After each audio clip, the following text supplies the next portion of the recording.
राष्ट्र सर्वप्रथम, राष्ट्र सर्वप्रथम, राष्ट्र सर्वप्रथम, राष्ट्र सर्वप्रथम। राष्ट्र सर्वप्रथम की बात ललित सुमन के साथ कार्यक्रम में नेशनल टीवी चैनल कात्यायनी पर आप सभी राष्ट्रवासियों का स्वागत है। भाजपा के दिल्ली प्रदेश अध्यक्ष आदेश गुप्ता ने एक प्रेस वार्ता कर केजरीवाल सरकार पर निशाना साधते हुए दिल्ली जल बोर्ड पर गंभीर आरोप लगाया है। प्रदेश अध्यक्ष आदेश गुप्ता ने इस प्रेस वार्ता में दिल्ली जल बोर्ड पर करोड़ों के घोटाले का आरोप लगाया है। आज हम जिस विषय को आपको बताने के लिए आए वो दिल्ली जल बोर्ड से संबंधित है।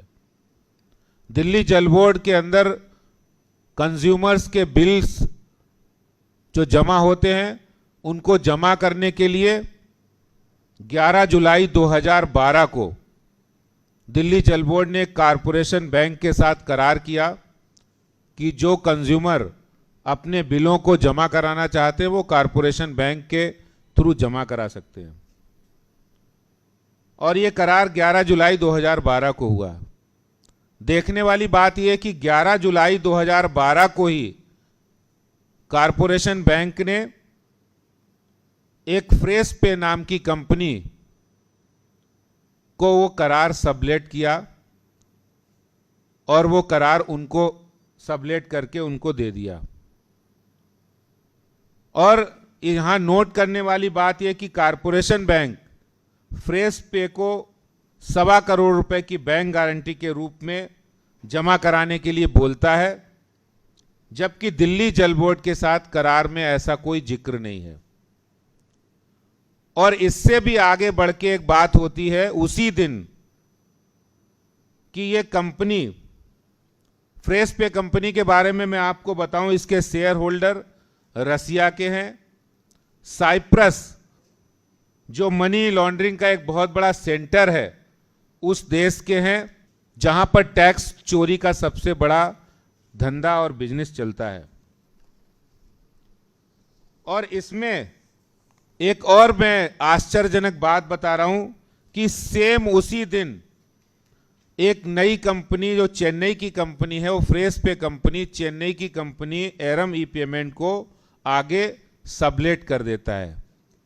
यानी जल बोर्ड ने कारपोरेशन बैंक ने फ्रेश पे और फ्रेश पे ने एरम ई पेमेंट को वो काम सबलेट कर दिया। सबलेट हो गया, बिल लोग जमा कराने लगे और बिल जो जमा कराया वो पैसा जल बोर्ड को नहीं आया। 22 जून 2020 को जल बोर्ड कारपोरेशन बैंक को पत्र लिखता है और उसमें हवाला देता है 18 जून की मीटिंग का। 22 जून को ये पत्र लिखता है और 18 जून की जल बोर्ड की मीटिंग का हवाला देता है कि आपके ऊपर 14 करोड़ 41 लाख रुपया 92,105 रुपया बकाया है। आप इसकी पेमेंट करिए, उसको तुरंत जमा कराइए। और उसके बाद लगातार 8 सितंबर 2020 को जल बोर्ड ने एक और पत्र कारपोरेशन बैंक को लिखा जिसमें 4 सितंबर की मीटिंग का हवाला दिया और हवाला देते हुए कहा कि कारपोरेशन बैंक ने 1 करोड़ 12 लाख रुपए 76,000 रुपए 11 अगस्त 2020 को जमा कराए।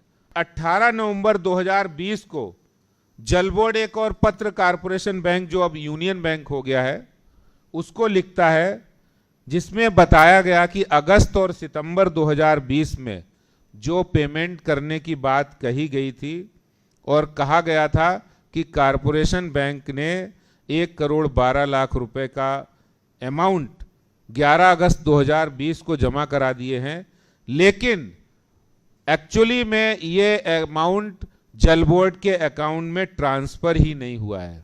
जल बोर्ड को जो पैसा उपभोक्ताओं की पेमेंट के द्वारा मिलना था वो बैंक ने जमा नहीं कराया। ये सर्टिफिकेट उस फर्म ने दिया है जो सीए फर्म है। पिछले 7 वर्षों से दिल्ली जल बोर्ड के आर्थिक नुकसान के आपराधिक षड्यंत्र पर आम आदमी पार्टी ने कोई कार्रवाई क्यों नहीं की? भारतीय जनता पार्टी सीधे तौर पर इसमें दिल्ली जल बोर्ड मुख्यमंत्री को जिम्मेदार मानती है। इस पर तुरंत एफआईआर होनी चाहिए और इसकी जांच होनी चाहिए, ये हम मांग करते हैं। राष्ट्र सर्वप्रथम